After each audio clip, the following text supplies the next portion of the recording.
इस सवाल का जवाब आप उस कायनाती गपशप में भी देख सकते हैं जिसमें ये है कि एंड्रोमेडा और मिल्की वे का कोलिजन जो है वो फ्यूचर में कैसा होगा, कैसा नज़र आएगा। लेकिन इसका जो मेन जवाब है, पहली बात तो ये कि एक्सपेंशन जो है वो खाली डार्क एनर्जी की वज़ह से नहीं, एक्सपेंशन जो है वो एक्सपेंशन तो हो रही है, डार्क एनर्जी की वज़ह से तो और एक्सपेंशन तेज़ होती चली जा रही है।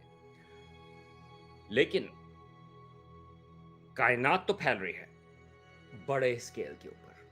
लोकल स्केल के ऊपर आपकी जो ग्रेविटी है, वो ज़्यादा इम्पैक्ट करती है, ठीक है?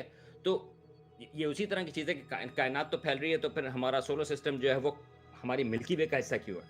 क्यों?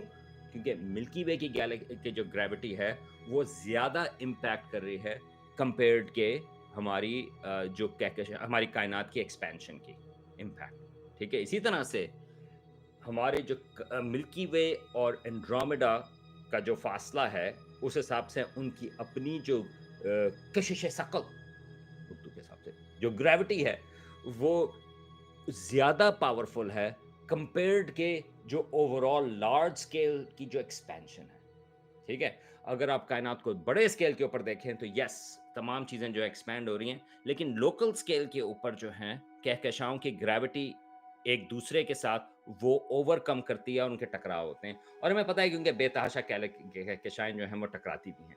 लेकिन उनको एक-दूसरे के करीब होना ज़रूरी है, ठीक है? एक लिहाज़ से आप इसको it's not exactly like that मगर ये है कि हमारे सूरज की जो ग्रेविटी है, वो तो बहुत ज़्यादा है, लेकिन मैं यहाँ पर खड़ा होके आपसे बात कर रहा हूँ और मैं सूरज की तरफ नहीं खींच रहा। क्यों नहीं? क्योंकि मैं ज़मीन के ज़्यादा करीब हूँ, तो ज़मीन की ग्रेविटी जो है मेरे हिसाब से वो ज़्यादा है। तो ये एक और तरीके से इस हिसाब से सोचने की बात है। मगर इम्पोर्टेंट सवाल